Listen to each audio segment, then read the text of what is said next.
So the big question in 2024 is, what cards should I keep an eye on for 2025? Well, in today's video, I'm giving you 5 of my picks that you should keep an eye on in 2025. Guys, I'm talking about solely illustration rares today. I think they are one of the best opportunities for 2025 and the Pokemon boom.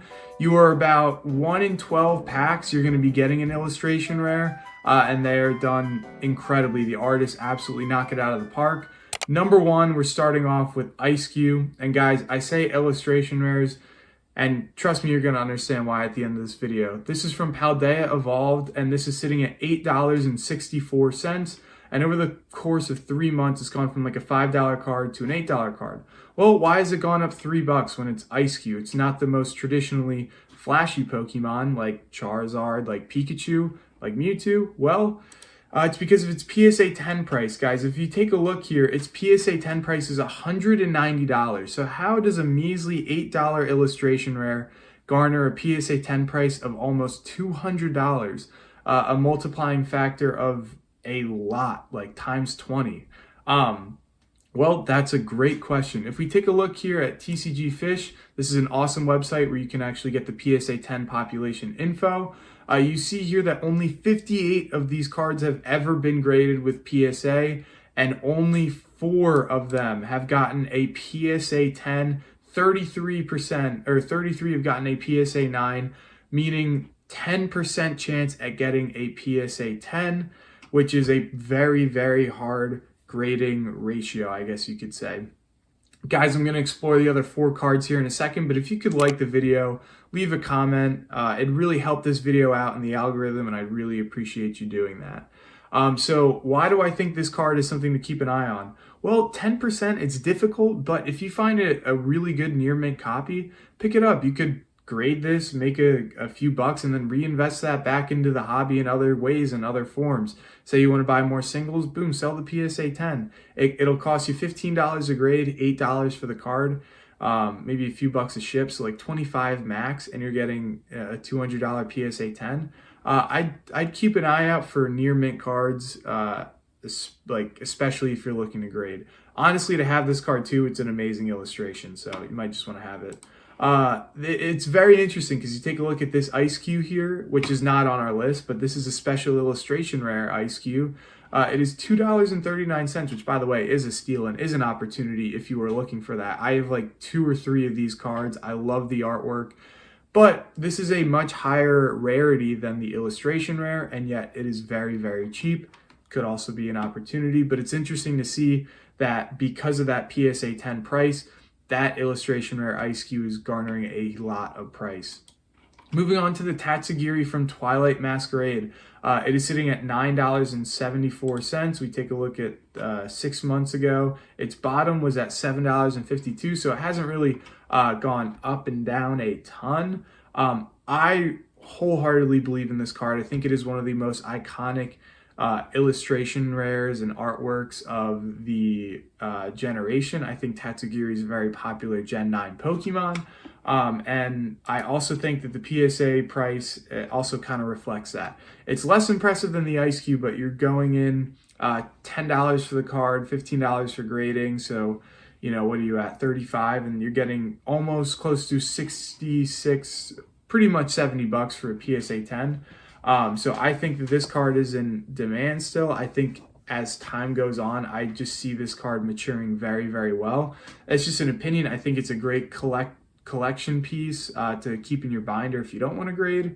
It's just awesome. Keep an eye out for it.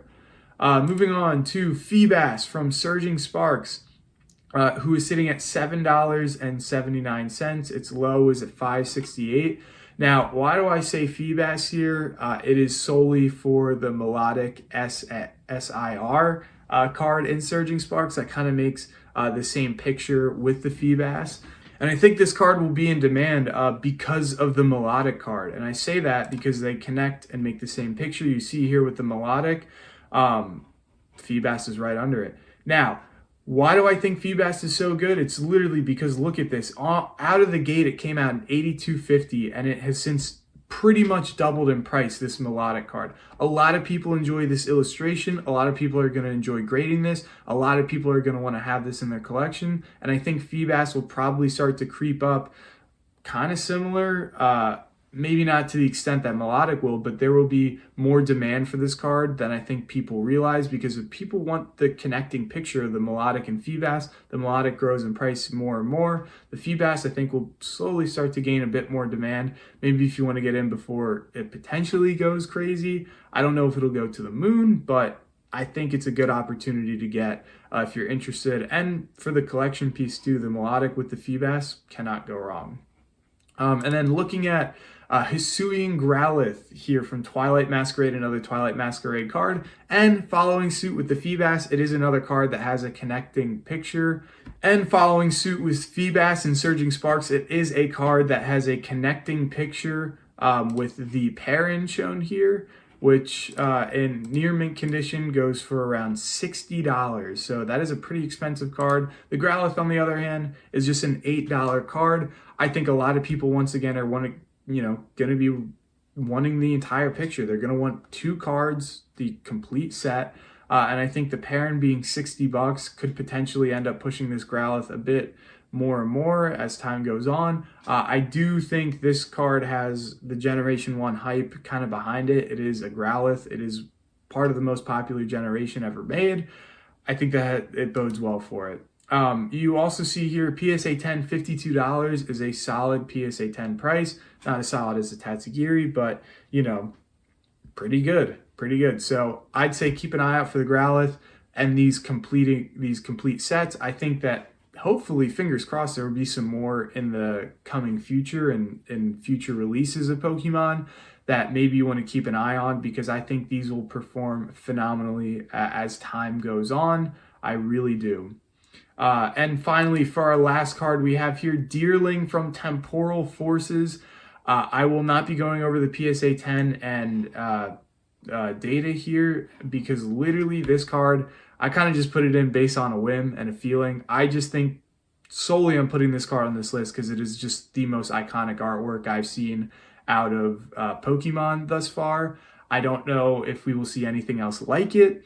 And even for your collection, like aside from the monetary gain of this card, just solely for your collection, you just might want to get this card now because it's incredible and it's awesome. And who knows what'll happen to it. I wholeheartedly believe in this card. I think it is incredible. I think the Sawsbuck 2 is amazing. And you just cannot go wrong with this card. It is so neat. And that's the reason why I'm putting it up there. The other ones have some price associated with it. This one, gut feeling and artwork. So yeah, that's going to do it for today's video. Once again, if you could leave a comment, leave a like on this video, I'd very much appreciate that. We're nearing in on 2,000 subscribers, so please subscribe if you're interested. And thanks for being here. Peace.